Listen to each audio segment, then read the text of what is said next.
मराठी चित्रपट, मालिका आणि रंगभूमीवर आपल्या सहज सुंदर अभिनयाने तब्बल 40 वर्ष मराठी प्रेक्षकांचे मनोरंजन करणारे दिग्गज अभिनेते म्हणजे चेतन दळवी. विनोदी भूमिका असो किंवा खलनायकी, प्रत्येक भूमिकेला त्यांनी आपल्या अभिनयाची वेगळी छाप दिली. अशोक सराफ, लक्ष्मीकांत बेर्डे यांच्यासारख्या दिग्गज कलाकारांसोबत त्यांनी अनेक गाजलेल्या चित्रपटांमध्ये काम केलं. नवरी मिळे नवऱ्याला, गंमत जम्मत, माझा पती करोडपती, हमाल ते धमाल, फेकाफेकी, धमाल बापल्या गणप्याची, किस बाय किस, जाऊ तिथे खाऊ यांसारख्या अनेक चित्रपटांमधून त्यांनी प्रेक्षकांची मनं जिंकली. पती सगळे उचापती या नाटकाचे शेकडो प्रयोग करून त्यांनी रंगभूमीवरही स्वतःची वेगळी ओळख निर्माण केली. मात्र करिअर अगदी बहरात असतानाच नियतीने त्यांच्यावर असा घाला घातला की त्यांचे आयुष्य एका क्षणात बदलून गेले. ब्रेन स्ट्रोकमुळे त्यांच्या आयुष्याला आणि करिअरला अचानक ब्रेक लागला. देवाच्या कृपेने हे आजारपण त्यांच्या जीवावर बेतलं नाही, मात्र त्यांची मेमरी पूर्णपणे गेली. शरीराची साथ सुटू लागली. बोलण्यात आणि हालचालींमध्ये अडचणी निर्माण झाल्या. अभिनय करणे त्यांच्यासाठी अशक्यप्राय झाले. सुरू असलेली नाटक, चित्रपट आणि मालिकांची कामं थांबली. अनेक संधी हातातून निसटल्या आणि एकेकाळी सतत कामात व्यस्त असलेला हा अभिनेता इंडस्ट्रीपासून दूर गेला. नुकत्याच दिलेल्या एका मुलाखतीत चेतन दळवींनी त्यांच्या आजारपणाबद्दल सर्वात वेदनादायी अनुभव उघड केला.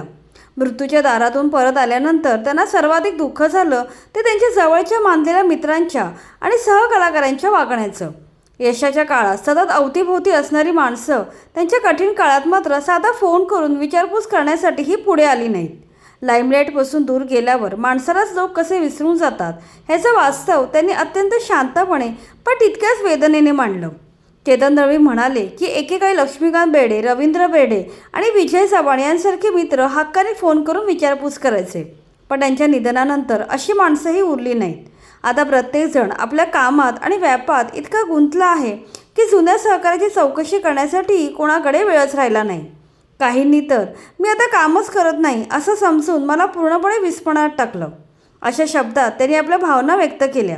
यशाच्या काळात भोवती असणारी गर्दी संकटाच्या काळात किती पटकन विरून जाते ह्याचा हा अत्यंत कडू अनुभव त्यांना आला. या संपूर्ण आजारपणात त्यांना त्यांच्या कुटुंबाची मोठी साथ लाभली. पत्नी आणि मुलींनी प्रत्येक टप्प्यावर त्यांना मानसिक आणि शारीरिक आधार दिला. दीर्घकाळ उपचार, फिजिओथेरपी आणि स्वतःच्या जिद्दीच्या बळावर त्यांनी पुन्हा उभं राहण्याचा निर्धार केला. गेल्या काही महिन्यात त्यांच्या प्रकृतीत लक्षणीय सुधारणा झाली असून ते पुन्हा अभिनय क्षेत्रात काम करण्यासाठी प्रयत्न करत आहेत. चांगल्या भूमिका मिळाव्यात आणि पुन्हा एकदा प्रेक्षकांसमोर उभं राहावं ही त्यांची मनापासून इच्छा आहे. मात्र ब्रेन स्ट्रोकचा परिणाम पूर्णपणे नाहीसा झालेला नाही. पूर्वीसारख्या धावपळीच्या भूमिका किंवा सलग रंगमंचावर प्रयोग करणं त्यांच्यासाठी अजूनही आव्हानात्मक आहे. विशेष म्हणजे इतके सगळे वाईट अनुभव येऊनही चेतन दळवी यांच्या मनात कोणाबद्दलही राग किंवा आकच नाही. कोणी साथ दिली नाही म्हणून आपण थांबायचं नाही, आपण आपलं काम करत राहायचं ही त्यांची सकारात्मक भूमिका आजही कायम आहे.